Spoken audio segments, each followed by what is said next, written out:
Hi, everyone. Welcome to our ear community. Let's talk about Microtia and Atresia presentation today, and happy National Microtia and Atresia Awareness Day. My name is Melissa Tumblin. I'm the founder and executive director of the Ear Community Organization. And I just wanted to share this presentation with everyone on our Awareness Day as a helpful resource to help educate and promote advocacy and just talk about Microtia and Atresia. So we have families on today that are joining us, itinerant teachers of the deaf and hard of hearing, early intervention teachers, social workers, and we're just really excited to have so many families join from around the world. Looks like in our chat, we have some families joining from Ghana. I know there's a family that's supposed to be on from Japan, Ecuador, California, Maryland, Illinois, Colorado. And it's just amazing to be able to bring us all together because we are all family. So I'd like to get started by just doing a quick presentation. It'll probably be about 10, maybe 15 minutes, but trust me, it's worth your time. This will update you on all of your options and more. So let me go ahead and share my screen.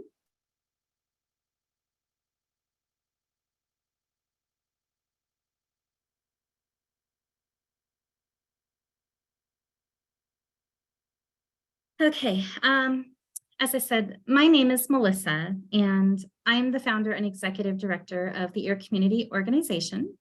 And in this picture is Allie, my youngest daughter. She was born without her right ear and no ear canal, so she has grade 3 Microtia and Atresia. And I just would like to share a little bit about why Ear Community was founded and some of the good that we've done within our community. So here's some pictures of Allie when she was younger. Again, she is now 13 years old, but I have learned more than I could have ever possibly imagined from this little girl. And she is the happiest little girl I know. So about Ear Community. Ear Community is the first parent-driven nonprofit to actually pave the road for Microtia and Atresia families around the world. And this stemmed from my family's personal experience. So in 2009, Allie was born with grade 3 Microtia and Aural Atresia of her right ear. And our family really struggled to find the answers we were looking for. We went to all the doctors, we asked our questions, and we didn't even know we didn't have all the information until it was months later. I went back online and just started searching for answers. And I was shocked that this information just wasn't shared with us, or our doctors maybe just didn't know about it. But Ear Community has been able to help thousands, hundreds of thousands of people, including medical professionals and Microtia families, since our experience and since we have founded Ear Community, which is almost 13 years old. One of the main things with our organization's mission is it's very important to us that you just know all of your options and that you know how to advocate. And also, we want everyone to be kind. So National Microtia and Atresia Awareness Day is today. It takes place every November 9th. And I always tell everyone, just think of the number 9 as the shape of an ear. And National Microtia and Atresia Awareness Day was established by our organization with the hope that families who have newborn babies with Microtia and Atresia will leave the hospital armed with more answers than questions and their dreams intact for their children. Ear Community is dedicated to raising awareness and spreading knowledge. And if we believe if more people just learn a little bit more about Microtia and Atresia, that they will be kinder and more accepting. It's also our goal for children and adults with Microtia and Atresia to realize that they are never alone. They have our community. And of course, our Awareness Day colors are blue. And as I was mentioning earlier, today is a day of sharing and educating. We have teachers of the deaf in classrooms, presenting, sharing, talking about hearing loss. We have families and parents going in. Children are giving presentations to just share with their classmates. We have medical professionals also hosting clinics, and just a lot of people around the world embracing our day for our community. This is Allie today. As I mentioned, she's 13. She is excited to share kindness and love with everyone, and to remind all of us that we're unique, and having something unique about ourselves is a good thing. Try to embrace who you are. We always talk about the differences or uniqueness about others. And some of those are maybe someone has 2 different colored eyes. Some of us wear eyeglasses. Some of us wear hearing devices. Some of us even get nervous when they need to present or talk, and others just cannot stop talking. So there's something different about each and every one of us because, no one is the same. And we just hope that if you're looking for a friend or someone to just say hi to, that's what we can do, and just be kind each day. So I'd like to review Microtia and Atresia, of course, in this presentation. This is Allie's actual ear. I think her ear is beautiful. Her ear reminds me of a musical treble clef. And she has grade 3, which is the most typical. And again, Microtia is a congenital anomaly that affects the outer ear when the ear does not fully develop during the first trimester of pregnancy. And aural atresia is the hearing loss component. This is when the ear canal does not fully develop or it's just absent. There are 4 grades of Microtia and Aural Atresia. Grade 1 is when the ear is pretty much fully formed. It looks like a normal ear, but it may be smaller in size. Sometimes atresia may be present, sometimes not. Grade 2 is when the ear actually begins changing shape. And aural atresia can be present again. Grade 3 is the most typical. It's the shape of a little peanut ear. And most oftentimes, aural atresia is associated. Grade 4 is when there's just an earlobe present, often referred to as a skin tag, or the ear is completely missing, which is also referred to as anotia. Here's some statistics surrounding Microtia and aural atresia. It occurs in 1 out of every 6,000 births here in the United States, and this does vary regionally in other countries. But here in the US, that's an estimated 660 babies that are born each year. So approximately, there are around 58,000 people currently living in the US with Microtia and Atresia. Microtia and Atresia can affect 1 or both ears. It occurs more commonly in males, and the right ear is usually more often affected. Aural atresia can also occur without Microtia and vice versa. Typical hearing loss is between 40 and 60 dB for these individuals. We know that African Americans seem to be the least affected with Microtia and Atresia. However, Ecuadorians and some of the other larger populations like Asians and Hispanic Latinos, also including Native Americans, are affected a lot more. In fact, Ecuadorians are affected 1 out of every 1,200. And worldwide, there are nearly 800,000 people living with Microtia and Atresia. And some theories behind why Microtia and Atresia happen is genetics, which we will absolutely talk about later in this presentation. But some doctors believe, maybe there was a lack of oxygen during the pregnancy. Sometimes other syndromes are associated with Microtia and Atresia, such as Goldenhar, Charge, Bohr syndrome. They can also have microtic and atretic ears. Viruses like RSV. Also, some families have taken Accutane for acne or Clomid to get pregnant. So there's a few studies that show that that may cause Microtia and Atresia, but I will tell you that so many more of us didn't experience any of these things. And so, we still all had the same result. Now, advocacy. As I mentioned, when Allie was born, we felt very lost and alone. We actually thought we were the only family in Colorado with a baby with her ear missing, and that's because we were told this was rare. As a new parent at the time, I wanted to know, why did this happen? I was worried about Allie being bullied. I was worried if she could hear. And I also worried if I had maybe done something during my pregnancy that maybe caused this, even though I had a perfectly healthy, normal pregnancy. And so that led me to start a support group on Facebook, which is called the Microtia and Atresia support group. And till this day, it is the largest support group with over 10,000 members. And I remember watching families try to organize play dates on my support group. And most of the time they wouldn't work out or people wouldn't show. And so in 2011, I decided to have my first picnic. And that was here in Colorado. And we had over 100 families show, believe it or not, in the Denver area.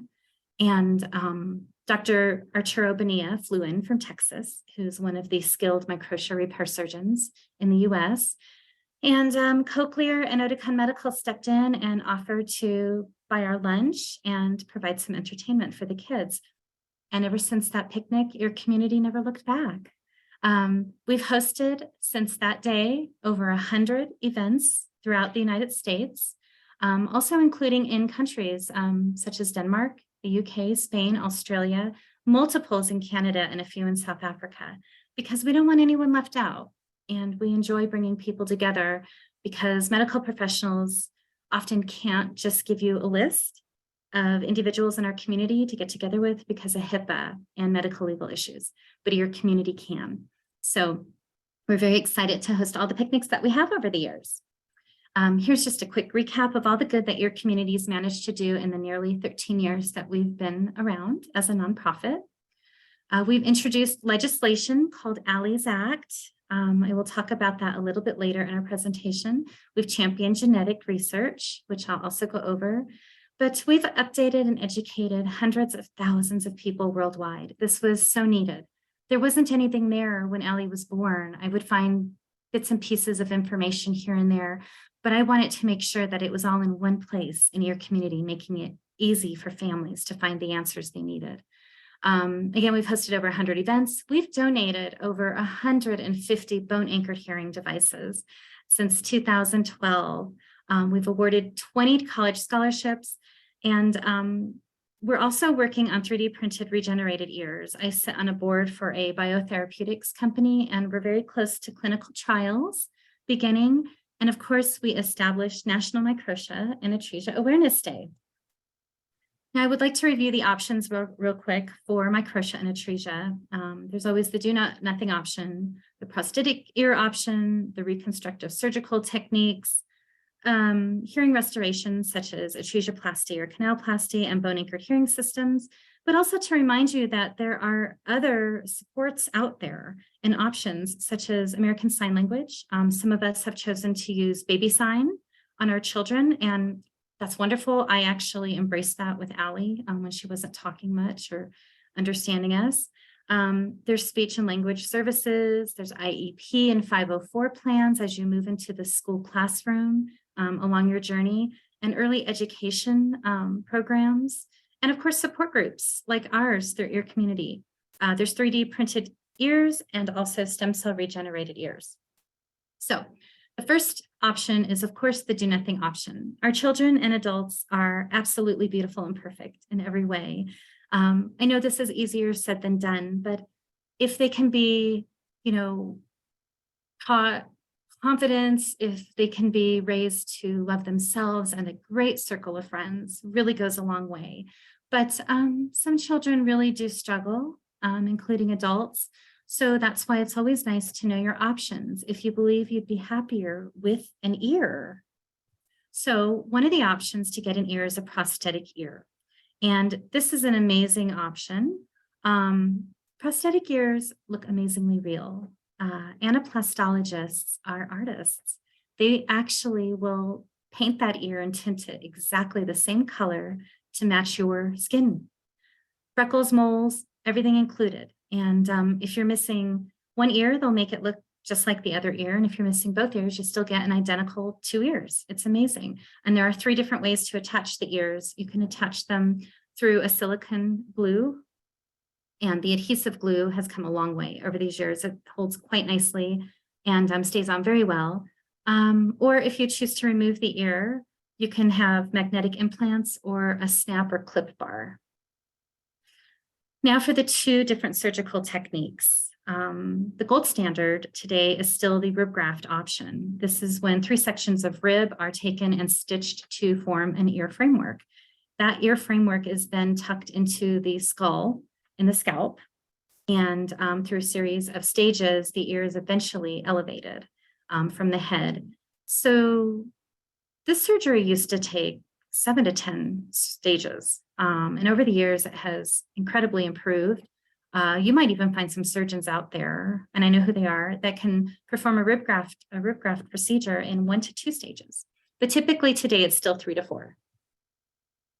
The second surgical technique is the porous polyethylene option. This is known as MedPore Omnipore or Supor. These are just brands of this material. The polyethylene material is completely porous. It becomes vascularized when the skin graft is covering it, and the ear becomes real. It's a little stiff, but it has a successful shape and looks quite amazing. This surgery can be achieved in one stage. Sometimes a second stage is needed to tweak the earlobe. When we're talking about hearing restoration options, there's atresioplasty, which is also the same as canalplasty. And that's when a drill out or a hole is created in the skull, and then a skin graft is created to line. And technology is so advanced today that we even have the opportunity to go in and tweak the middle ear bones to work with restoring the hearing even better. This procedure can actually be achieved with the outer ear reconstruction known as CAM. It's called combined atresia microtia surgery. And then, of course, the other hearing restoration component is using a bone-anchored hearing device. And we see these all different ways. A bone-anchored hearing device is also known as a bone conduction hearing system. You will see many different variations of abbreviations. BAHA, that's trademarked by Cochlear, and then the acronym bone-anchored hearing aid. It's also a bone-anchored hearing system, a bone conduction hearing aid, and an osseointegrated device. But these bone-anchored auditory implants or bone conduction implant systems are amazing. They give people their lives back. They truly help individuals hear, and you have to try it to see. I've heard many stories from children and adults of all ages, but many of them went with a hearing device, without one for years and really struggled hearing until they tried one, and they realized they were missing out on whispers and hearing birds chirping and the wind and leaves rustling. It's the little things like that. So it's always something that will probably be needed down the road. As we all age, our hearing does degrade. But again, this is a wonderful option to know, to try and aid your child as soon as possible, especially during the critical years of development. So the current brands on the market today for bone-anchored hearing devices are the Cochlear America's BAHA 6 and their BAHA 6 power device, along with the Ossia system. And BAHA can be implanted as early as age 5 per the FDA, and the Ossia system is required not to be implanted until age 12. Some medical professionals do try to implant sooner, though. Oticon Medical offers the Ponto 5 and the Ponto 5 Mini and the Ponto 5 Superpower device. And this device has amazing sound quality and clarity. And again, the FDA requires that you cannot implant no sooner than age 5. And then there's the Medel Adhere and the Bone Bridge system. Adhere is the device that sticks behind your ear. And Bone Bridge is very similar to the Ossia system. Both with the Ossia system and Bone Bridge, again, you shouldn't be implanted until age 12, but you can actually swim with those devices. A lot of us who have children or as adults who have Microtia and Atresia, some of us have what's called craniofacial microsomia. This is also known as hemifacial microsomia. You will see this both ways, but it is basically the same thing. More medical guides and papers are referring toward craniofacial microsomia today rather than the hemifacial microsomia. So I just want you to know that. Some of the medical terminology is changing, but this is when one side of the jawbone is slightly shorter than the other, causing asymmetry to the face. Here's some pictures. These are actually some of our hearing device recipients over the years, and I like to call them sweet little crooked smiles. Allie actually has some slight craniofacial microsomia as well. And when you have craniofacial microsomia, I would like you to know what your options are about that as well. I'd like you to know who you can go to as a medical professional and find the help or answers that you need. So I can tell you right now, Allie's teeth, when she started out, were completely straight, in line, wonderful. I thought we were good to go. But now that she's 13, she still has half a mouth full of teeth. They're not coming out. In December, she will have her 7th tooth extraction. So a lot of children and adults that have craniofacial microsomia, they have a lot of oral complications. Their teeth don't line up. They don't often touch. As they develop and their jaw gets a little bit broader, they can have trouble chewing and making contact with those teeth. So that's when you really need to seek the help of an oral surgeon or a pediatric dentist or a pediatric oral surgeon and just see what they can do to help out. As I mentioned, it's the asymmetry of the jawline. I hope that today most families are guided toward a craniofacial team. You should be assigned this once you have a child born with Microtia and Atresia. My family was not. I still know many others today that we're just not given all this information, but a craniofacial team usually consists of a plastic surgeon or an oral surgeon and an ENT, okay? And they will discuss surgery with you, different times of when to have it at certain ages. And if you're not up for the jaw surgery, there is jaw distraction. That's when the jaw is lengthened by cranking it. I do know families in our support group that have done this and they're happy. You can also have chin and cheek implants. This again involves the same MedPore or OmniPore or Supor material that's been around for the past 40 years that our bodies do not reject. And you can help even out the symmetry of the face by extending the chin or fixing the cheek that may be flattened on one side. And also some families do choose Botox injections to even out the symmetry, but you can only do that for so long. There are additional specialists. And again, this is not to overwhelm anyone. This is to give you information on who you may need to see. A lot of these specialists, it really comes down to if your child has additional syndromes, needs all this help. So this is just a comprehensive list, but you should know about this. So a neonatologist may visit with you and your pediatrician after you've delivered. An audiologist is our best friend for checking hearing and helping us stay on top of our loved one's hearing loss. An optometrist or ophthalmologist may be needed for vision. Not that Microtia and Atresia involve vision issues, but some of our children can be a little cross-eyed, or we might wonder if they're colorblind as they start developing and we're able to communicate with them. So you might want to consider that doctor. Speech therapists or speech pathologists are amazing, along with physical and occupational therapists. We have had them all through our early intervention provider. Again, this is not associated with Microtia and Atresia. Anyone can have this, but Allie was born with low muscle tone. She really didn't walk for a very long time. It was closer to 17 months of age. And she kept tripping and falling, which actually has nothing to do with the balance issue from her hearing loss. It was just her low muscle tone. You'll want to be seeing a pediatrician, an anaplastologist for a prosthetic ear. And of course, sometimes we need people that we can talk to. Please just consider having a counselor or therapy or psychology sessions scheduled. Sometimes our children, as they develop along their journey, also need someone to talk to, just trying to accept and love themselves.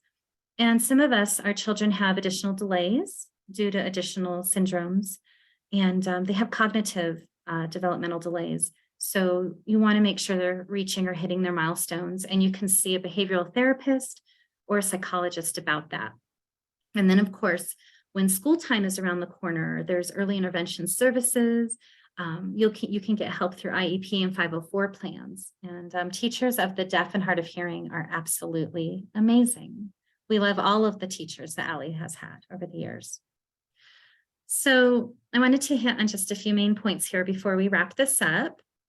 A friend of mine sent me this picture of the little girl with the globe when she thought of ear community and the work that we do.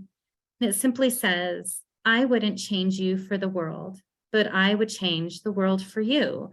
And that's exactly what your community is all about. Our children and adults are beautiful and perfect in every way.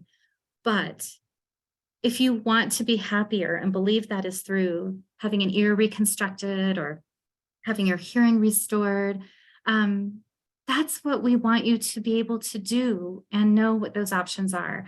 So as I mentioned, another way to help give back to our community is Allie's Act, which is the federal piece of legislation we have in place, which I'll talk about on the next slide, and also genetics.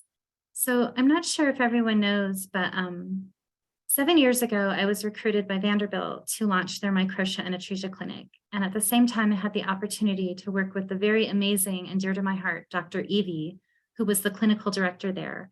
And one of his best friends, both Harvard graduates, was Dr. John Seidman, and he's at Harvard.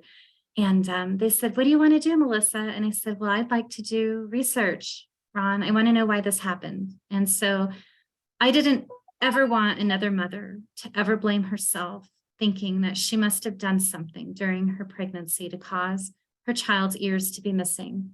And so we have already published from our 5-year project that we worked on for genetic research. We have our findings and results, and we've already published 2 papers this year.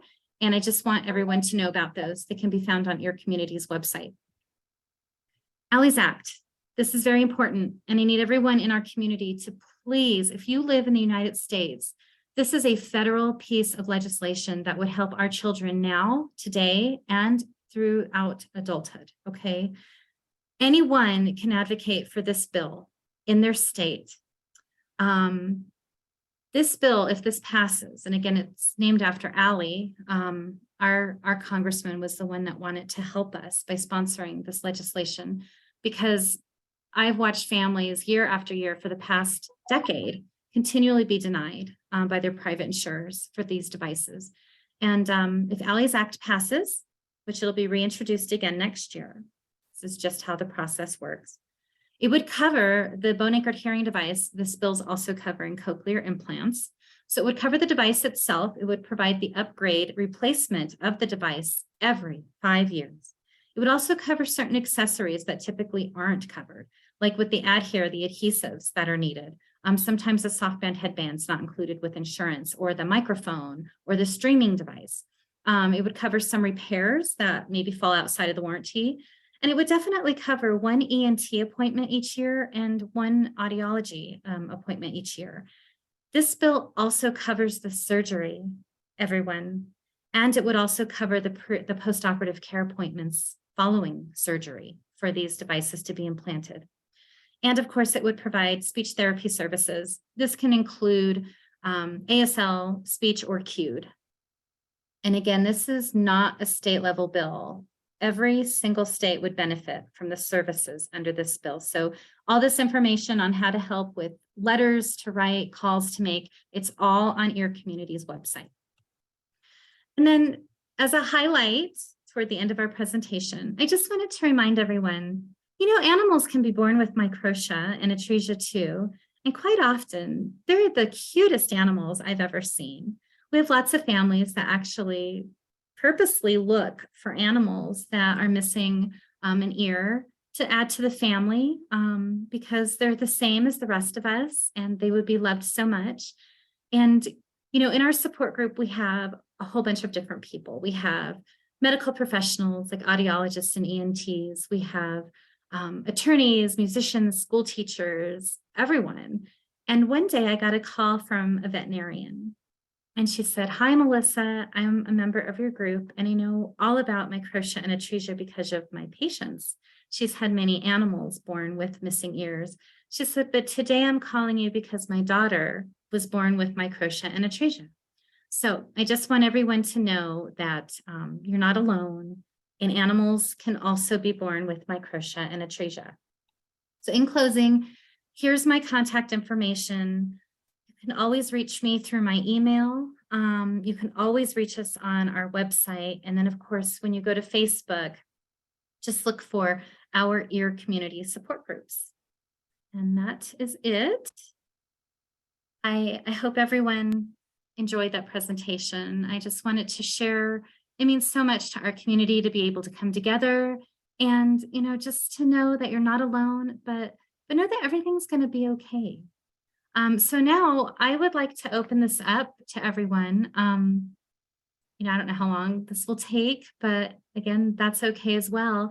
We have members on here. I see, oh, Rachel's on, Cindy's on. We have some of our Ear Community Board members. We have adults on with Microtia and Atresia. We have speech therapists joining us today. And sorry, I get so emotional because this means so much to me to have our entire community come together and, you know, want to learn. And this is just amazing. So we have teachers of the deaf and hard of hearing joining us. And I just would like to open it up. Families from a whole bunch of different countries are on today. So just, try to raise your hand so I can maybe see you. And if that doesn't work, we'll just do the best we can, because I would like everyone to say a little something. And if you have questions, let me know. Okay, Rachel raised her hand first. Hi, Melissa. Hi, everyone. Thank you so much for that presentation. That was lovely.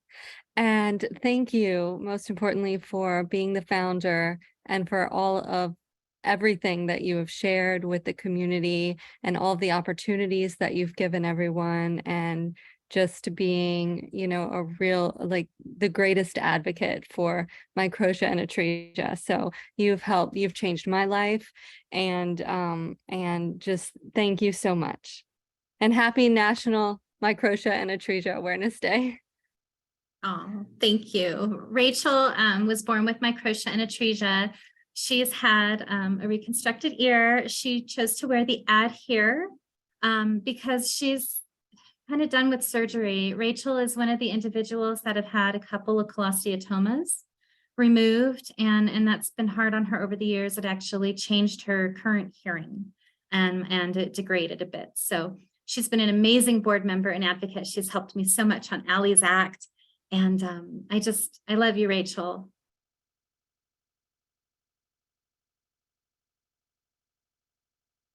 Love you too, Melissa.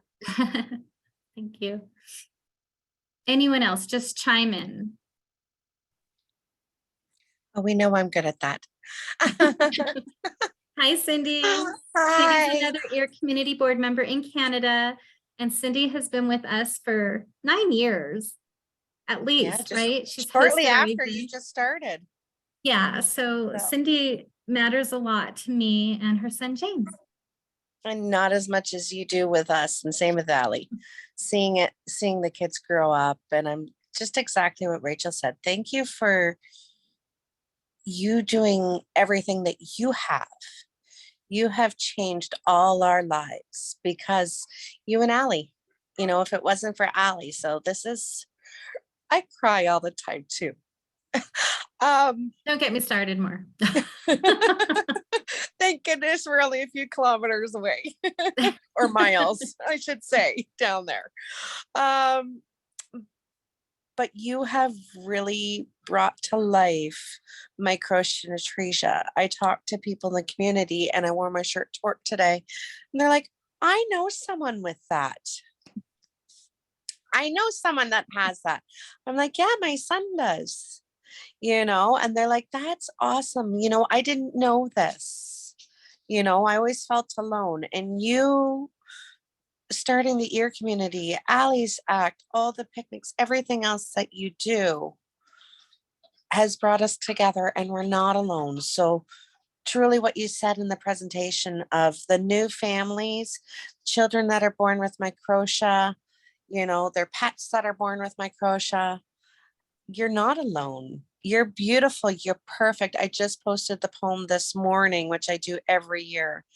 And it truly is. Our children are gifts from God. And you just brought that out for everyone to see, and that it's okay to be different because we're all different and we're all beautiful in our own way. Oh, thank you, And Cindy. I love you. I love you too. And Cindy is an amazing advocate. That's the point too of our community. I know you guys are saying thank you to me, but thank you right back at you, because I couldn't do this without all of you. I know our community needed to come together, but through this, so many of you have gone on to become amazing advocates. You're helping others, and that's what it's about. There's families that are, they're scared. They don't know what to do or say. And even if they just find one person in our community, that will help them tremendously. And I love hearing stories of other advocates going on and helping families. That's what it's about. And it really makes me so happy. So thank you. Who's next?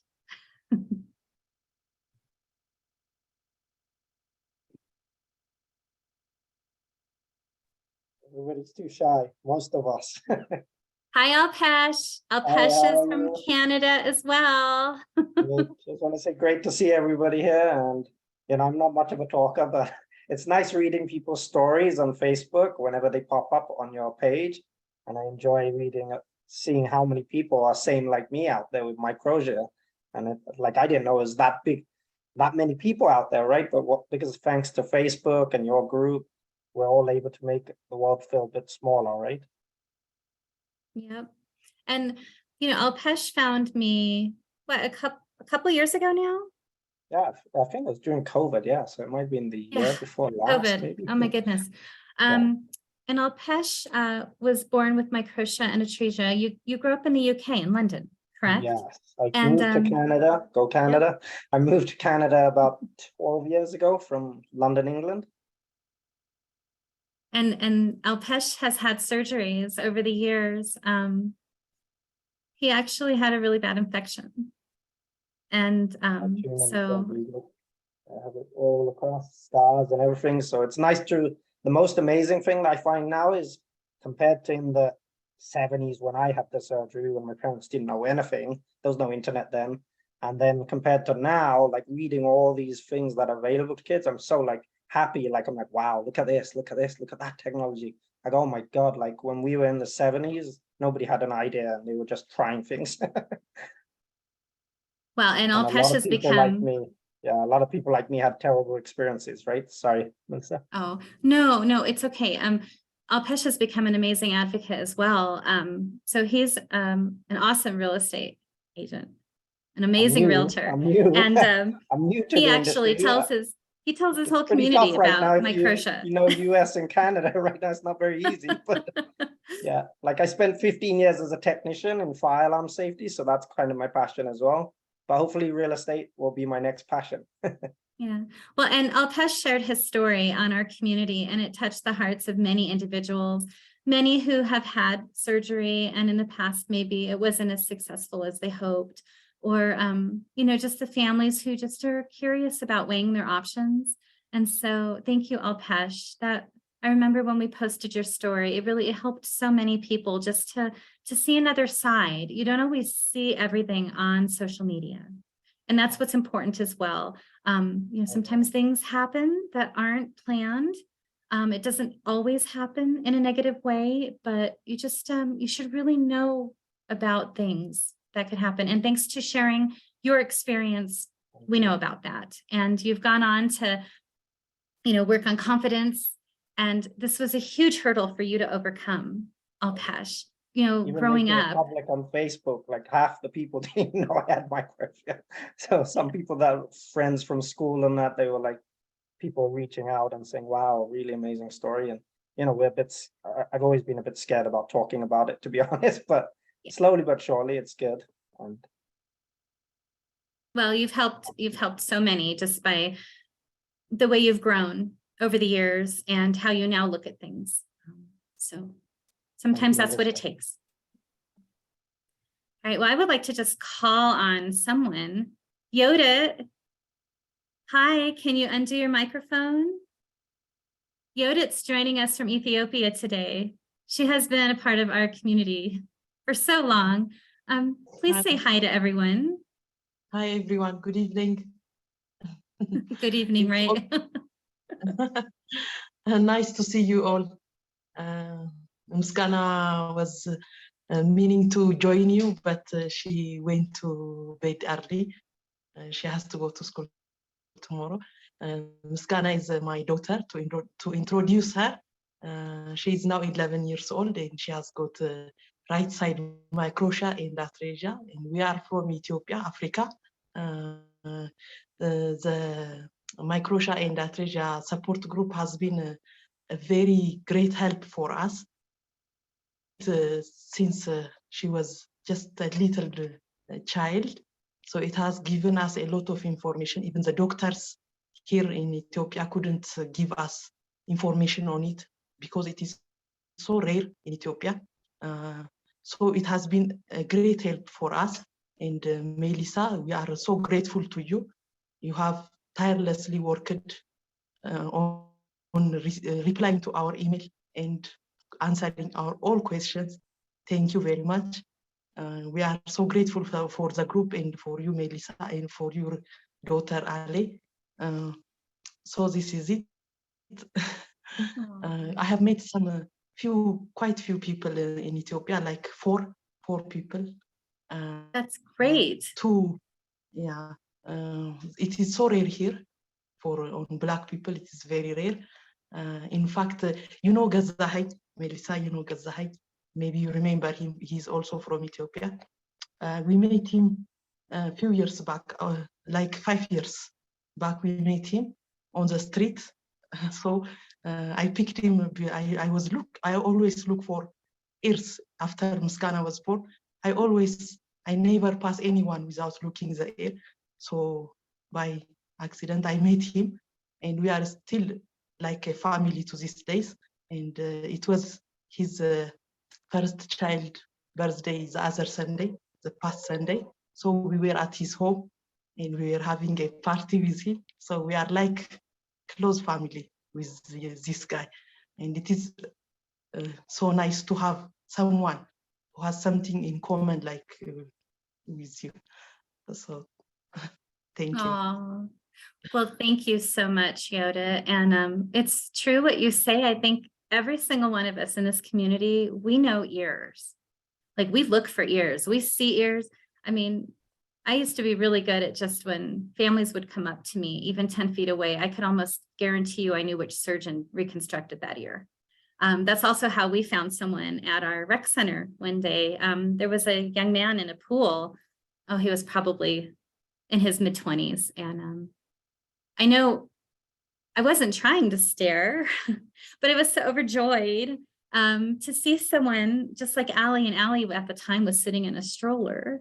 And so I went over to his wife and just kind of said, my daughter, I think, has the same ear that your husband has. And he came right over and he was so excited. He had never met anyone before with Microtia and Atresia. And he was looking at Allie when she was a little baby in the stroller. And he had started rib graft surgery with Dr. Brent here in California, but his family couldn't afford to finish the procedure. So it went a bit not completed.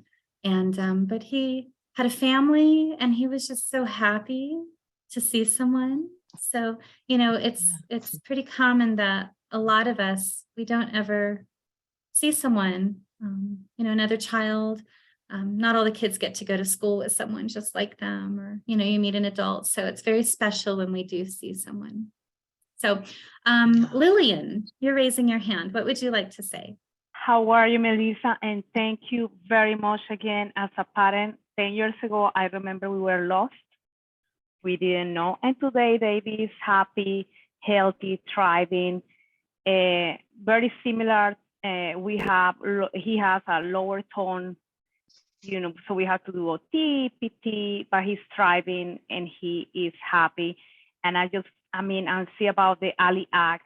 Thank you very much in the name of so many generations, not just Ali, not just my son, but the future generations that are gonna, you know, have the advantage of having the hearing aid cover and so more, because that brings more awareness, not just to in the country, but outside the country.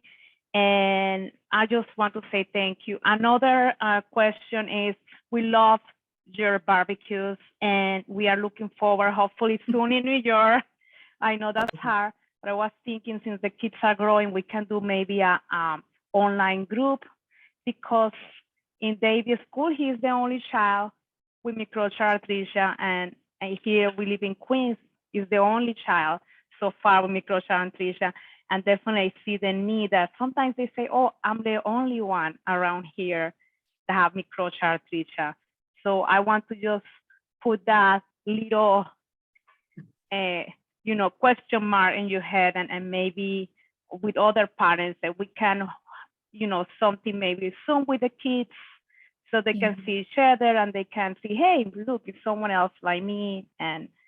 But thank you very much again, and congratulations on the studies.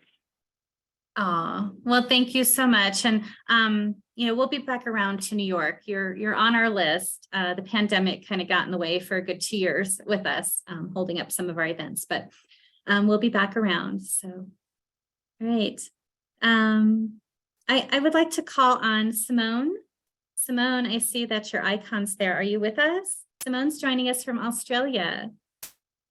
Hey, Melissa, how are you? I'm good. How are you? Good, good. It's a little bit early here, so I had my microphone and my camera off. So everyone, Simone has been doing this longer than me. She is, in a way, the ear community in Australia. She flew to the US to have surgery for her daughter Chelsea with Dr. Reinish because these options just weren't available. And she has dedicated her life and her passion to helping the Microtia and Atresia community in Australia for years, well over a decade. And I'm so proud of you, Simone, for what you've done, because I remember when Allie was a baby, I would follow you, on the Yahoo group. And I was so scared and worried about whatever was going to happen. But Simone has made a tremendous positive impact in Australia for Microtia and Atresia families. I would like you to say something. Thanks, Melissa. Anything you'd like. Well, I just want to congratulate you on everything that you've done, seeing everything that you've achieved and all the families that you've brought together just is amazing. You've done an amazing job. I do remember when we met all those years ago when Ali was a new baby, and you were exactly where I was a few years earlier, just that the fear you have, you're worried, you're concerned, just as a parent you have all of those emotions. So I think every new parent feels those emotions, and I guess I consider you and I two peas in a pod. We're very similar in that we want to help other people, and I guess for me, and I know it's the same for you as well, it's trying to make other people's journey easier than what ours was. So the emotions that we felt, they're universal. They're emotions that people feel no matter where they are in the world when they have a new baby with any condition, anything that is unexpected. So I guess, it became my passion to try and help other families. When Chelsea was born, so she's now 18. So 18 years ago, there was no aiding for unilateral children. There was no Google. This is kind of dating us a little bit. There was, as Melissa said, I found this Yahoo group, and that was the only resource there was. And as a new parent, to actually finally find a group of people, I think Chelsea was about 6 months old when I found that group. It was life-changing, because I actually felt for the first time that I wasn't alone. I wasn't the only one. Here in Australia, we have a lot smaller population, so there's a lot less children and families affected by Microtia and Atresia. So it can be really hard to make those connections. So, so that Yahoo group was the first stage. There was an MSN group. I don't know if you had that over there. Just a little Australian group that we found as well. And yeah, that was kind of the start of it. And you see the cycle, new parents coming along with all their questions and all their worries, and then other parents who were in that position 6 months, 12 months beforehand, then offering their support for other families. So I do see it as this cycle where if we can help new families, it's lovely to see a couple of years down the track when another new family comes, it's those families that are a little bit further beyond then offering support for others. So I think that's how I see what I do, just facilitating parents to help other parents support each other. So but I just wanted to jump on this morning and meet some people all over the world, but also to just say thank you for everything that you do. I know that it is a passion of yours as well, and I think you've just achieved amazing things. Oh, well, thank you, Simone, and right back at you as well. And if you wouldn't mind, so one of Simone's efforts to help make it easier on the next family is she has authored 2 books. Chelsea's Little Ear and Chelsea Gets a Big Ear. And if you wouldn't mind, if you could just type that in the chat, that would be great. Sure, I can do that. Great, thank you. All right, who else would like to say something or ask a question? I mean, we can talk about anything. So, Judy.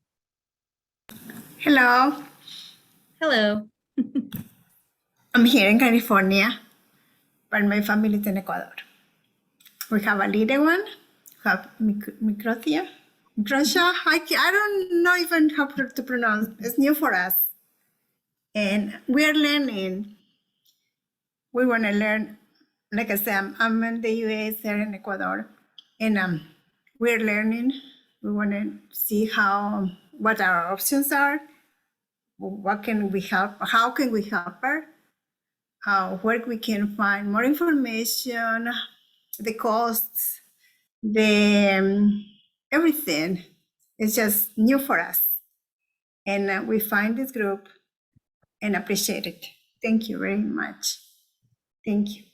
Like I said, well, you guys are experts in this. I don't even know how to say the terms correctly, but I'm very sure with your guidance, we will learn and find the resources that we need along the way.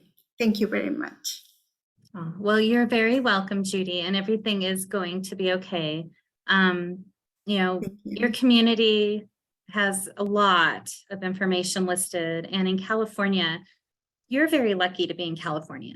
That's one of the states that has so much help. I mean, from coverage for the hearing devices through CCS and some of the Medicare plans to, you've got pretty much most of the specialty Microtia and Atresia repair doctors in California. The rest of us have to fly in from so many other states and travel long distance. So you're in great hands where you are. I think you're going to be just fine. Everything's going to be okay for your loved one. Thank you. I appreciate that. Thank you very much. Of course. All right. Who's next?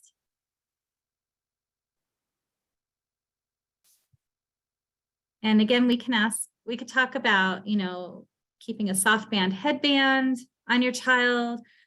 We can talk about, children not wanting to wear a hearing device and struggling. Lillian. Yeah, I just want to say hi. I'm Judy's nephew. So my daughter was born with Microtia. Yeah, we didn't know much about this. When she was born, we didn't know how to help her, maybe. But after do some research and talk to my dad. My dad is a doctor, so he kind of knows what this is. But even though there's not much information about it. So yeah, but finding these groups, finding the doctors, talking to the doctors. I have talked to Dr. Rainish, I have talked to Dr. Tahiri. And yeah, I have seen some options now. And now I think I feel more like support in a way, and also know that a lot of people have this and they really don't know how to proceed, because there's no information, and here in Ecuador, I think we don't know about how to help our kids. Mm-hmm. Yeah, but thank you very much. I appreciate it too. And yeah, my daughter is 4 months, so she's too little yet, but she now I know what to do. We know what to do, and we are on our way. So thank you. And yeah, that's it. Thank you. Oh, well, you're welcome. And you know what, you actually bring up a very good point. A lot of families, I don't want anyone to get overwhelmed. Every family's story is different, and their situation that they've experienced is different. For example, there are families that really didn't have any information like mine. So we're option hungry. I want to know it all. I want to learn everything. I want to know who we need to go to. And I was just on a presentation last night where there are families that they were actually given all the information at the hospital upon delivery, birth of their child, well informed, and they're so overwhelmed it's not even funny, because they feel like they need to go to all these doctors now. So the best thing that I can say is, do what you feel you need to do. The best thing is to know what your options are, and then just soak it all in, and then just push it aside. Just let it all sink in. There's no rush here. Okay. Ears are not mandatory. Our kids are not in pain by missing ears.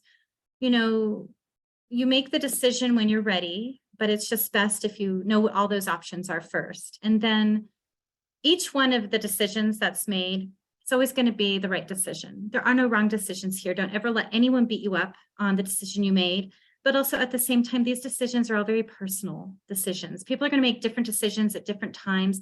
Some of us as families believe that, you know, as a parent, I need to be mama bear and I'm going to protect my child. And I want to have surgery as soon as we can, because that's how I feel. There are others where it doesn't seem to bother our children as much. So we kind of just let them develop a little bit more, get a little older, kind of see what maybe their thoughts are.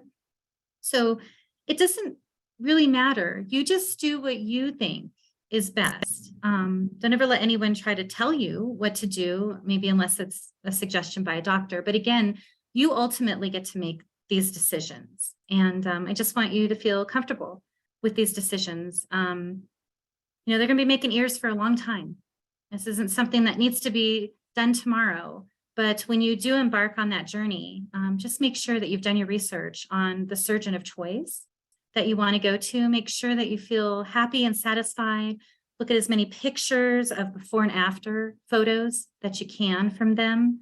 And there's just not always going to be a medical professional in every city of every state or every country where you live that's going to be able to have information to help you. So, you know, just take your time. I think you'll feel a lot better about learning through other people's stories and just embarking on that journey for surgery or not when you're ready. And there's also different reasons why people choose to make the decisions they make. For example, if you have a child that has bilateral Microtia and Atresia, you might be more inclined to have a surgery sooner. You know, there's complications with wearing glasses. I mean, the littlest things in life, tucking your hair behind your ears. And then like we talked about before, some children or adults, they just have had a little bit harder life than some of the rest of us. They didn't have good friends, you know, maybe where they grew up, they just had some bad experiences. And so that also steers them toward wanting to have an ear and for more acceptance. So, you know, you do the best you can, but just make sure you're ready. And then once you make that decision, stand by the decision. Don't ever beat yourself up. You know, if something didn't quite work out. I know families even write letters to their children explaining as parents that we did this because we wanted to make sure that you were happiest. And most of the children completely understand and they're thankful and grateful. There are some individuals, whether they're adults or children, they're not happy. You know, they had surgery. So you just do the best you can. And that's all we can do. Melissa, can I just add, I just think one thing that I find too is parents really need to trust their gut. You know, they know their child better than any of the professionals, than anyone else you see. Some of the professionals you see might not have a lot of information about Microtia and Atresia. They may not have seen many children. So the advice I usually give to parents is to just trust your gut with things. If you think something doesn't feel right for your child, then go with that. Or if you think that you're getting some advice and it just doesn't seem to fit right, then explore more, do more research just to make those informed decisions. But it's just, you know, it's part of being a parent. You need to value your input and know that you know your child better than anyone else and you have that final decision about what happens. Absolutely. Cindy, do you have something to add? I was going to say exactly what Simone just said. You know, this is your decision. This is your child's decision. It's not the doctors. It's not the professionals. You know your child best. There is no need to rush to go into surgery. You don't need, just like Melissa said, you don't need to have surgery. My son at the age of 5 chose his surgery. I tried talking him out of it and still he's 14 now and he said that that's the only thing he would do again. But those are choices. Your child is perfect. Your child is healthy. They're happy.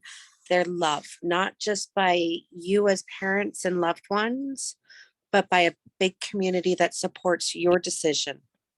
And that's why the ear community is so awesome, because no one judges you for what journey you decide to take in having a little ear, because it's beautiful. I look back and I cry still because I kind of miss his little ear.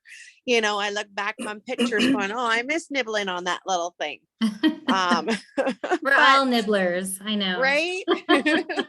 Little weirder now that they get older. But, you know, that was a choice that my son chose.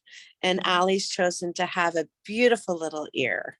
You know, we're all different. And that's what's the best thing about it. So just go with your gut and just remember your child's perfect. There is absolutely nothing wrong with your child. No. Thank you. Amanda has her hand up. Amanda? It's Amanda and Akira that I see. Do you have a question? Yep, sorry. No, All right. no worries. Hi. This is Kira, and we couldn't find any shirts, so we actually had them made for the family. Little shirt. Oh no, we're very not cute. Oh, dap. She's trying to give you guys dap. So she does have Microtia and Atresia of the right ear, grade 3. And just a little bit about my story and how I actually found you guys is when I was pregnant with her, I caught COVID, and I was in the ICU for 4 weeks on a ventilator, and that wasn't working. And then they ended up putting me on ECMO, and that ended up working. So we don't know what exactly caused the Microtia or how it happened, but there's a possibility there. And then they gave me some information. They didn't really have a lot. And so we're actually writing a book because we didn't know. And I'm like, there's nothing out there. I couldn't find any books. So it's good to know that there are a couple books out there, but I couldn't find any books or any information. And I happened to run into the picture of the 4 grades of Microtia. And that's when I saw ear community. And that's actually how I found you guys, was through the Google image search. So I just want to say thank you. I'm glad that you guys are here and that, you know, we're all learning from each other. And all the parents with littles, I got a little, I never heard of Microtia, ever, not a day in my life. And she's number 4. So it's good to get the word out. And yeah, thanks for all that everyone does. Oh, you're welcome. And, you know, that's something that, you know, with the genetics that our organization has worked on. Like I said, I didn't ever want another mother to blame herself, thinking that we did something to cause this. For all the moms on here, I just want you to know that you didn't do this. We have new findings. There are genetic markers. There's variations and mutations of genes that have been actually found that cause Microtia and craniofacial microsomia. So, you know, there's always the possibility of an environmental cause, but you know, like I said, even with some of the other studies out there, there's so many more of us that, you know, we didn't take that, or that didn't happen to us, or do this. And then there's a lot of families out there, for as rare as our cause is, they absolutely have multiples in their family. Aunts, uncles, grandparents, siblings have it. You know, twins, there's a few rare twins where both of them have it. Sometimes it might even be the opposite ear. There's a lot of twins where one's completely unaffected and the other one has it. So that's what our work is now, is to take what we have learned through our new genetic research and work on these different variations. You know, what was the sequence in genes and mutation that caused the right ear to have Microtia versus the left, and to what grade? and then throw in craniofacial microsomia, because not everyone with Microtia and Atresia has craniofacial microsomia. So I wanted to better our statistics through our research, because there really isn't a lot out there. You know, it's very hard to find in black and white in writing that Microtia and Atresia is genetic or hereditary.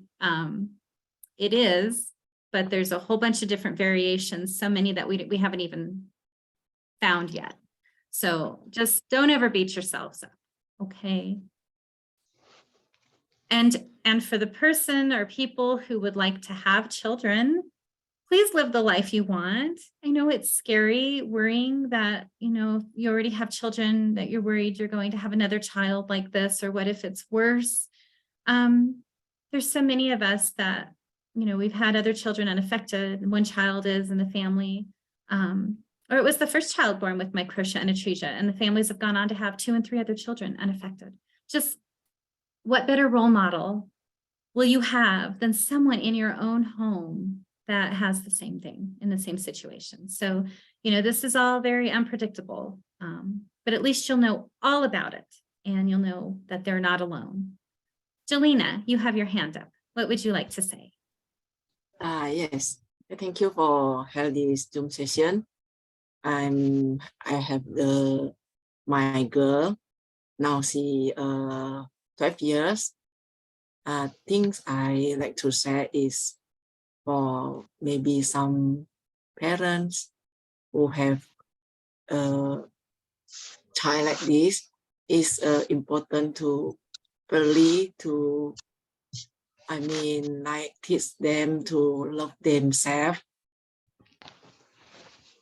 Then for us parents also, we not have, maybe we scare, but I hope that not affect our children. Then that is the first thing we need to do. And actually at the firstborn, I am scary, she cannot hear, but that thanks to the doctor, and they very happy. They refer me to audiologist.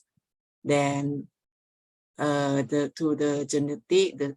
Now she also still follow up with the speech therapy and audiologist, but that is not every month. It's about half and a year the appointment. The thing I go is surgery, plastic surgeon, but till now there is nothing to do yet. Every time I go, I wait for about 1 hour or 2 hours, but the doctor just say cannot do anything yet for the cleft palate, and the ear is also not. We don't get any appointment for the doctor yet for the bone conductor surgery, but I think that is okay for me. Just we wait for the time, maybe because the doctor says she have a small jaws, so maybe they have a difficulty, I don't know, or maybe the doctor not too professional or something like that, but still I still wait. Then the things might come out with question for Melissa. Do the children, after they take the ear surgery to make like with medball, is there any infection may occur like that? So first of all, Jelena, where do you live? I live in Malaysia. Oh, Actually, Malaysia. I think my child get this one is about genetic. My husband have the small ear, and she wear the hearing aid also, and one of her ear is don't have the canal.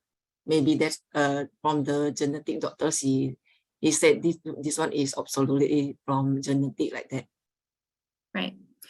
Okay, so there's a very good friend of mine. Her name is Sue, and she runs the Microtia Atresia Malaysia organization. And if you haven't been in contact with her, send me an email asking me for that, and I will give that information to you. You will see her son, Akil, and he will just amaze you. He's graduated college. He was born with Microtia and Atresia. He's going to be technical with computers, and he didn't do anything to change his little ear, but he has amazing confidence and he's handsome, and it'll just be a wonderful family for you to get to know, so you can kind of fast forward down the road so you can see things. But in regards to surgery, sounds like you have a lot going on between cleft palates and the ear surgery. With infection, I mean, as long as you go to a skilled surgeon, things should be fine. In those appointments, when you have surgery, they're very detailed. I mean, Simone has been through this. We have others that have been through this. Cindy has been through this. The surgeons will give you a list of exactly what you need to do following procedure. If there's a cream or an ointment you need to put on the ear to help the skin, proper bandaging, when you come back for follow-up appointments, medications, antibiotics, they tell you everything, and they want to make sure that there is no infection. So as long as you go to a skilled surgeon, then things should be perfectly fine. So Yes. I encourage you to do your research in Malaysia on who can do that. I know you said you've been to a doctor. If that doctor, if like Simone said, if your gut is telling you that, why don't they know more about this? Or why can't we seem to get the help that I think we need? Start getting a couple of more opinions. Do a search for a couple more doctors, but Sue can help you. Sue would be happy to help you. Yeah, thank you. Okay, I hope that helps answer your question. Infections pop up when they're least expected sometimes. Most of the time there's no infection. Things are just fine. Everything works out. So try not to worry about that, even though they can happen, but yeah. Yes, thank you. No, I think you just can, for all moms, you can let your child explore. My girl is, when about 7 years or 6 years, I let her to get the swimming lesson. Now she can swimming, but of course without her hearing aid. Then I think here they come out with a bit affordable for the hearing aid is just like this. Then I need to buy the headband, that sport band like this, just need to sew the button and attach with it. This one is cheaper than the Baha. Is that the Contact Mini? Contact The Mini is Buckram? no. Before I buy the Contact Mini, but my child lost it. This one is Buckoff. The Buckoff? Yeah. Yes. This one is more, I think it's more effective for her to wear with this because she has 2 ears affected like that. Yeah.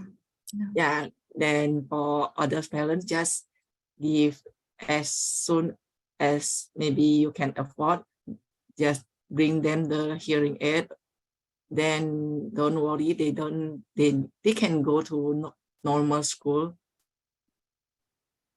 Yeah, just like that. Thank you. Well, you're a wonderful advocate. You're doing everything right. So. All right, anyone else have any questions?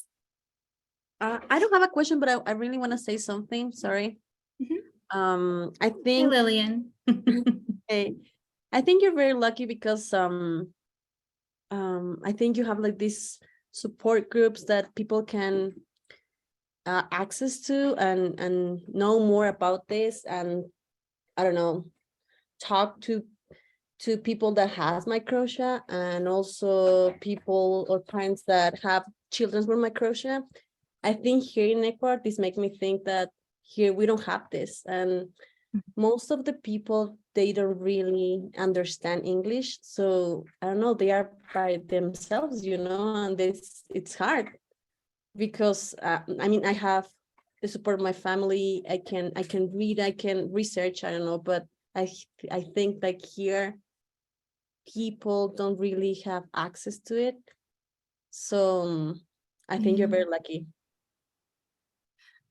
Yeah, you're absolutely right. There's a lot of families in many countries that they don't have the information, if they even have access to the internet. Yeah, your community's website is it's translatable in over 40 different languages, to try and help out as many families as we can, because I don't want anyone left out. But I realize at the same time, there may not always be, a skilled physician in their area to help them. So I'm happy that you found us.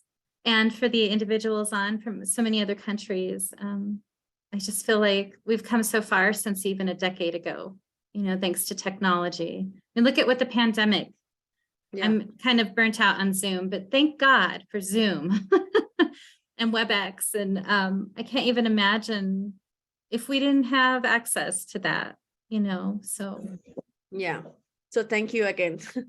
Oh, you're welcome. Carla, did you raise your hand? Yes, I had a question. My son is a year old, and I don't know if it's a habit. I took him to the doctor, and the problem is that he keeps tugging on his ear, and he constantly scratches it, and it's the side where he doesn't have an ear. So he has grade 4. He has like a little pinna. It's kind of like a little button.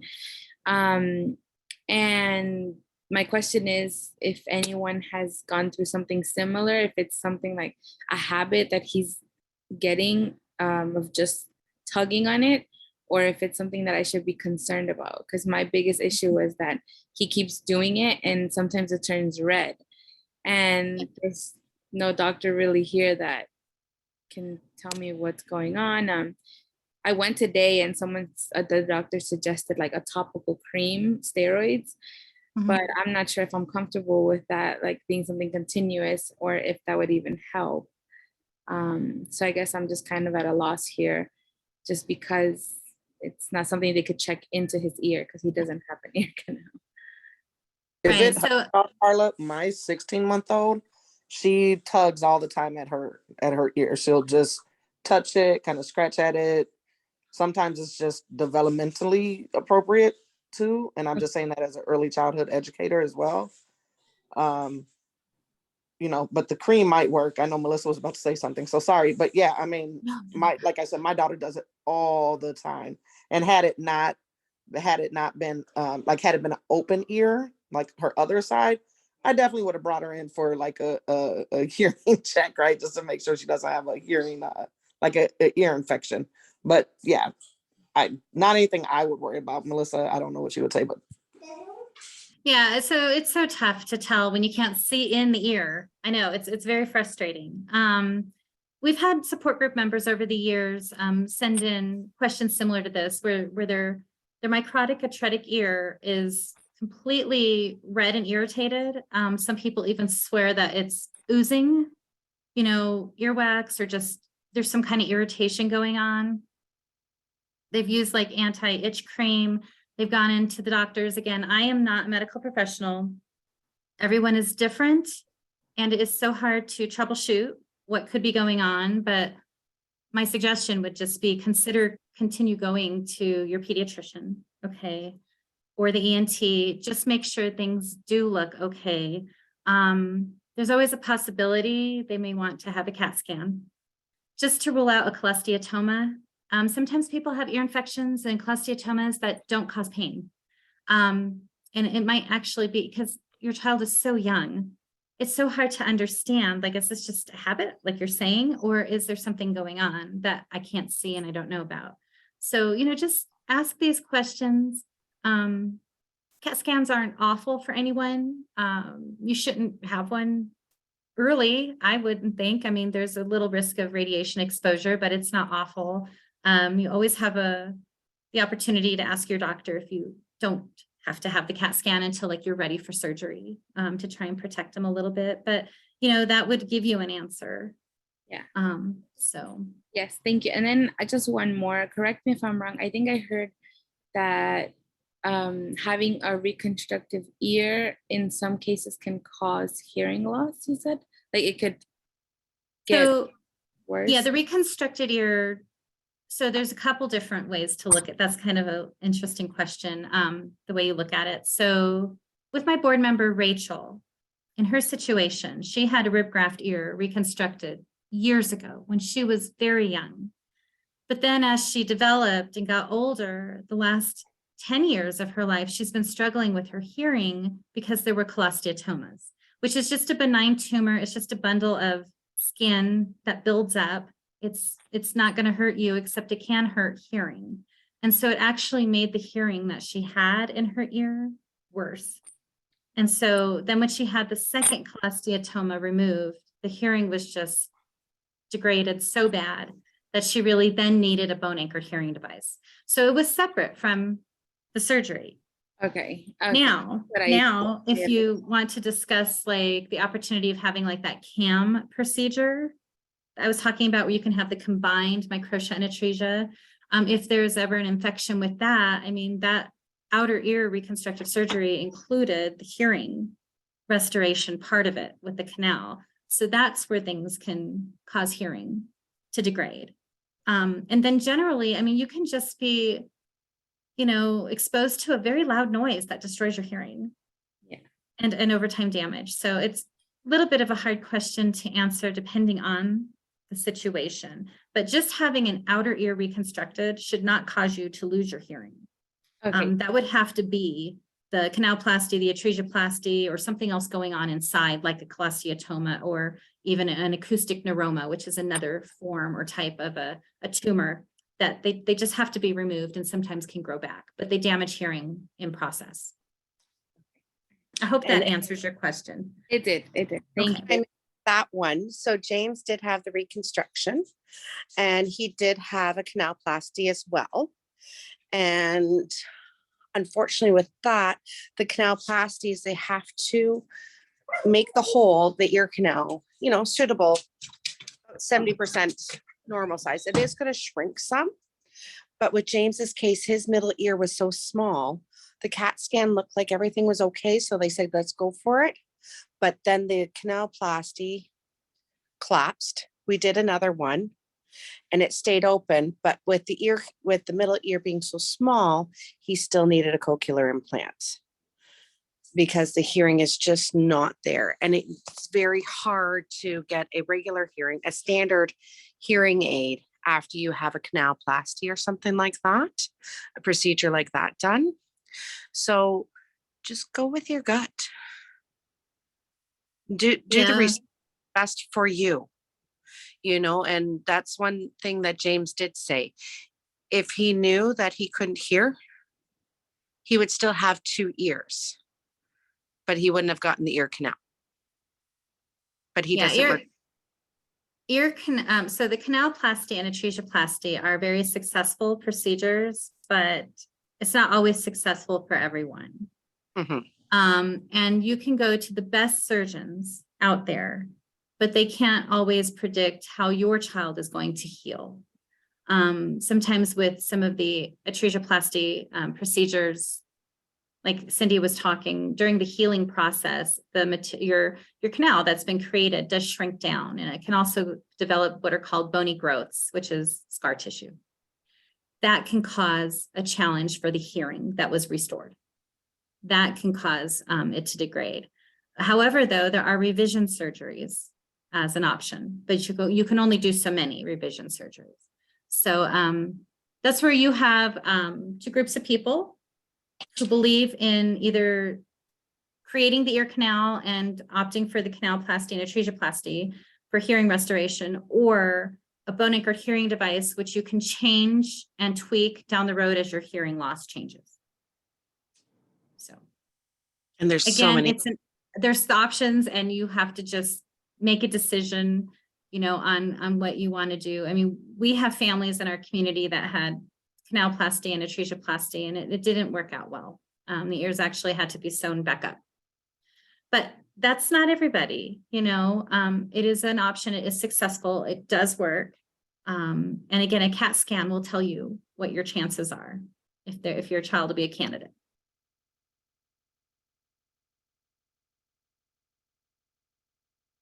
Come on, there's got to be more questions. Is it Hiram? Hi, how are you? I'm Hiram. I'm from Mexico, and I have a 2 months baby that was born with bilateral microtia, And well, at first we didn't know what we were facing. We thought that maybe it was like some allergy or something that you just take a pill and it disappears. And then we were sent to the pediatrician, and she told us that we need to look to some other specialists, the otolaryngologist. Correct. Then okay. And then he sent us to the audiologist, and she was the one who actually could explain better what was this condition. And then we learned that he needs the devices to listen. And well, his right ear is totally covered up, and the other one just have a little hole. And well, right now we don't know if how much he can listen. We need to do the test, and then we need to get the devices. And well, I wanted to start by telling you that I'm thankful for this opportunity of being in this community and sharing my story, because right now I feel like support to know more people that is in the same situation, and that come here and share their stories and share what we can do and what we can expect with our baby. And thank you so much for that. And of course, I hope that we can, keep talking in this community. And right now we are in Mexico, but I hope that someday we can meet in person and, like have friends like our baby. And because I must tell that I'm a little worried about my baby, because you know how we see that some kids are bullies, and we don't want that for our baby. And I don't know if somebody else is here worried about the same situation like we do. But of course we are trying to be the best parents for him, and I hope that we can have the support from all of this community. And thank you so much. Well, you're welcome, Hiram. We're all worried. That's just, until our children get older and you kind of see their own little personalities develop and see how they handle things, we can always kind of try to coach and help guide them. But yeah, that's been one of the biggest concerns since day one, being a parent, worrying about our children. But it'll be okay. You just have to kind of help them out. You're very well educated. So thank you for being such a great advocate. You already know all the steps, I can tell. So there's a very dear friend of mine, Carlos, in Mexico, who runs a Microtia group. If you wouldn't mind emailing me after this, I'd be happy to send you his contact information. His son has gone through reconstruction surgery, has a bone anchored hearing device, everything. Okay. My daughter also has a very narrow ear canal. So on her ear, her right ear that has Microtia and Atresia, she has what looks like a little tiny hole, but it's only skin deep. It's superficial. We have not had a CAT scan to know for sure, but our ENT believes that it doesn't go anywhere. And in her better hearing ear, the one that doesn't have Microtia and Atresia, she has an extremely narrow ear canal. You cannot put anything in it to clean it or anything. It's almost as if her canal barely developed. It's just so narrow. But sometimes with ear canals, it may look like there's nothing there. And again, a CAT scan will tell you, and there's no rush for the CAT scan, just, when you're ready to have surgery, because when you embark on the journey for surgery, you have to have a CAT scan again. They want the most recent CAT scan. And I know families that have given tons of CAT scans to their kids. So it's really what you think of it. Okay. But that CAT scan can often tell you if maybe there's a partial ear canal there. Because we can't see, we don't know what's there, but there might be a partial ear canal. And sometimes in that event, they might be a great candidate for canalplasty because the canal's already partially there.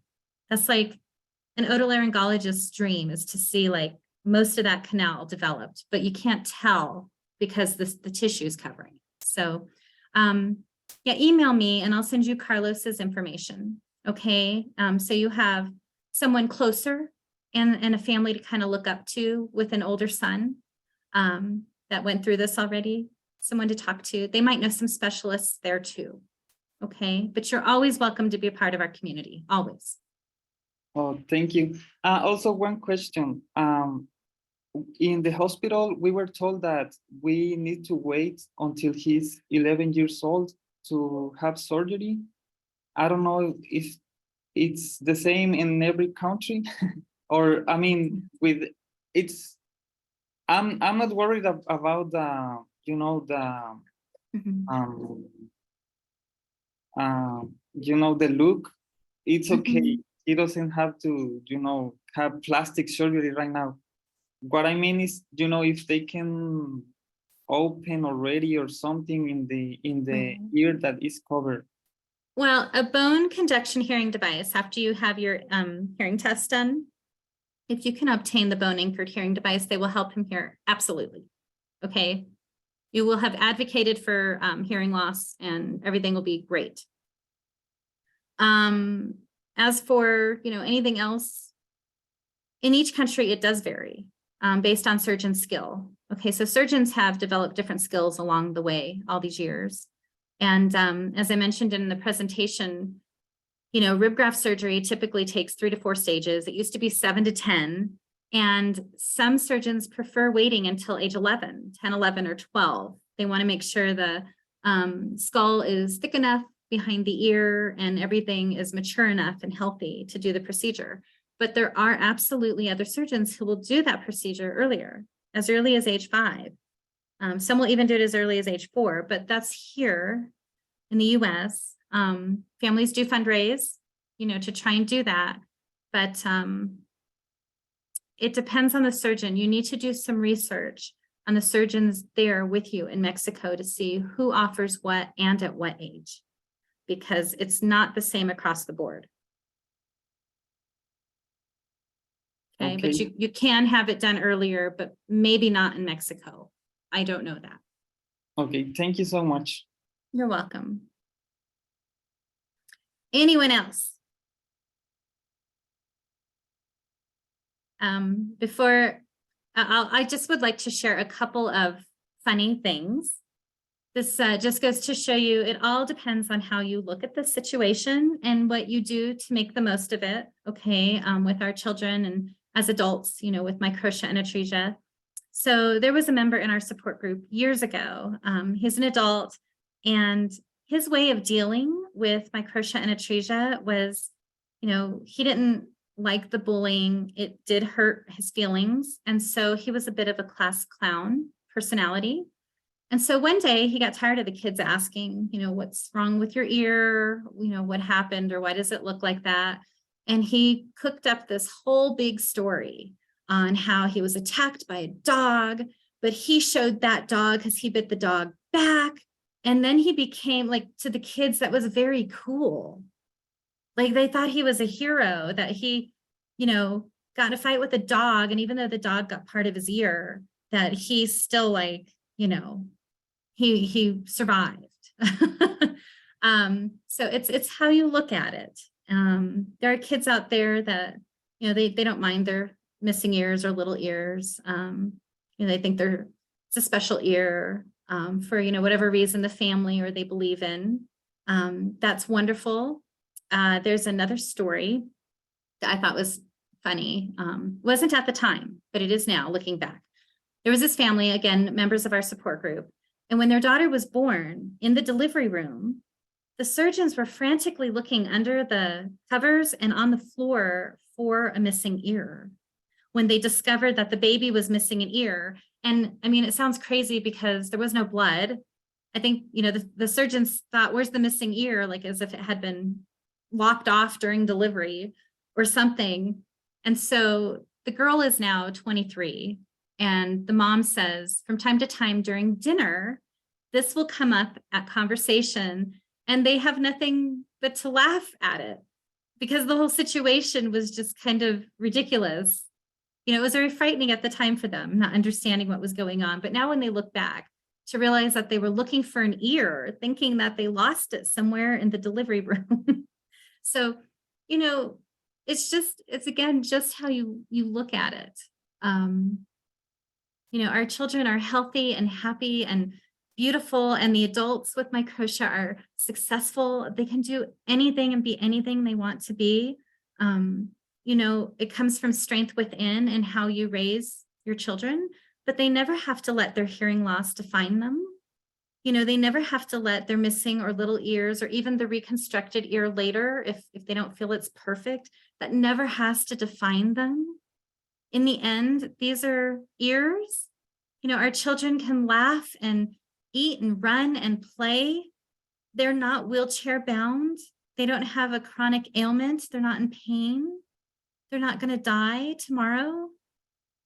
Unfortunately, it was an ear, you know, and that's not the end of the world. But you have to get past that. You have to talk about it a lot, and, you know, figure out what's going to make you happiest. And you just go from there. But yeah, there's nothing wrong with our children. I've had adults email me and talk with me where they feel like they've been discriminated at work, you know, because of the way they look or their missing ear. And then there are other adults. I have a board member. She wasn't able to make it this morning, but Ellen is 65. She's amazing. And she is so strong. She doesn't care what people would think about her or ever ask, or, you know, she's just got this tremendous inner strength, and she's an amazing role model. So everybody's different. And you just have to see how the kids are doing, you know, as they grow up. So any other questions?